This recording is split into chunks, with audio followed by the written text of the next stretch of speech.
Links in your caption can be distracting and reduce your reach.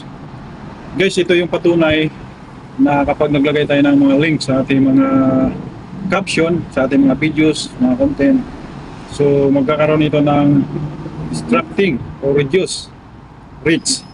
So kaya nga iwasan natin maglagay ng mga links sa ating mga caption.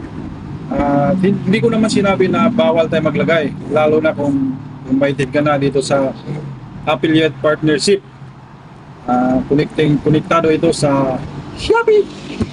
Kung nagtitinda ka or nag-promote ng mga product ng Shopee, pwede mo naman ilagay yung link pero hindi sa caption. Saan natin ilagay? Ito ilagay natin sa comment section. Nang sa ganon, nasunod natin yung best practice ni Mita. So meron akong ipapakita sa inyo na video. In fact, hindi pa ako naglagay ng link pero winarningan na ako ni Mita na meron daw akong link sa aking video. So panoorin yung video na ito para ma-check. Okay guys, punta lang tayo sa ating mga Facebook account para ma-check natin kung meron bang mga issue ng ating mga upload na video or content. Punta tayo sa ating pinaka-Facebook, then scroll up, hanapin natin ang ating mga videos. So lalabas na dyan, ang content natin dito. Hello guys. Natin. So ito yung napili ko.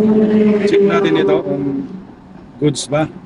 Ito isang picture post. Makikita mo dyan, meron ng see insights and ads. So ibig sabihin good. Pero huwag tayong pakapante gaya ng sinabi ko. I-click natin see insight and ads kung talaga bang perfect. So ayun, makikita mo merong di ba? Merong issue. So this post reach me bill limited. So click natin yan. So dito natin makikita kung anong problema. Factors impacting this post distribution. Link in your post caption.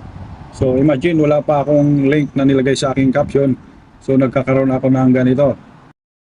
Ayun lang guys, sana nasundan nyo ang aking tutorials. I-check nyo na rin. Nang sa ganun, ma-check nyo kung meron ba kayong hindi nasunod sa best practice ni Mita. So itong link na to, so nakakaroon tayo ng distracting and reduce your reach. Ibig sabihin, hindi may pakalat ni algo into wider audience dahil nga meron kang hindi sinunod sa kanilang practice.